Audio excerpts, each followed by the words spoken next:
Vamos a ver ahora cuál sería el resultado para determinar la temperatura de salida cuando la condición de contorno que tenemos en el problema es de un flujo de calor uniforme o constante sobre la superficie, en lugar de tener una temperatura de superficie constante como hemos visto anteriormente. Esta condición de contorno se podría obtener, por ejemplo, si sobre la superficie exterior del conducto enrollamos una resistencia eléctrica de manera uniformemente distribuida a lo largo de toda la longitud del conducto. Bien, si hacemos el balance de energía en el volumen de control de longitud delta de X, como hemos hecho anteriormente, nos quedaría la misma expresión, donde ahora nos cambia potencia térmica, que al dividir por delta de X nos quedaría aquí Q sub S por el perímetro. La diferencia que aquí puedo separar directamente las variables e integrar, porque esa potencia térmica, ese Q minúscula sub S que representa el flujo de calor por unidad de área, esto tiene unidades de vatios por metro cuadrado, es constante, con lo cual sale fuera de la integral, es un flujo de calor uniforme, con lo cual integrando directamente nos queda la temperatura de salida igual a la de entrada más la potencia aportada al final por la transferencia de calor de ese flujo de calor uniforme que se va aportando desde la superficie exterior. O sea, sería la expresión para la temperatura de salida.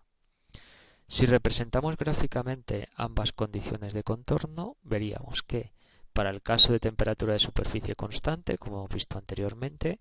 en el límite, cuando la longitud tiende a infinito del conducto, pues la temperatura de salida va tendiendo asintóticamente a aproximarse a la temperatura de la superficie constante del conducto. Sin embargo, para el caso de un flujo de calor uniforme, los perfiles de temperatura son muy distintos.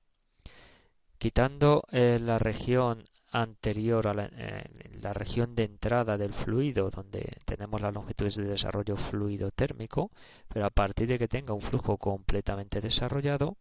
la temperatura de la superficie y la temperatura T del fluido van creciendo linealmente y paralelas unas a las otras, manteniendo una diferencia de temperaturas, un delta de T constante, porque si el flujo de calor que tengo que aportar es constante a lo largo de todo el conducto, la diferencia de temperaturas entre la superficie y el fluido debe permanecer también constante, con lo cual las dos líneas, la roja y la azul, permanecen separadas a una distancia delta de T constante a lo largo de toda la longitud del conducto.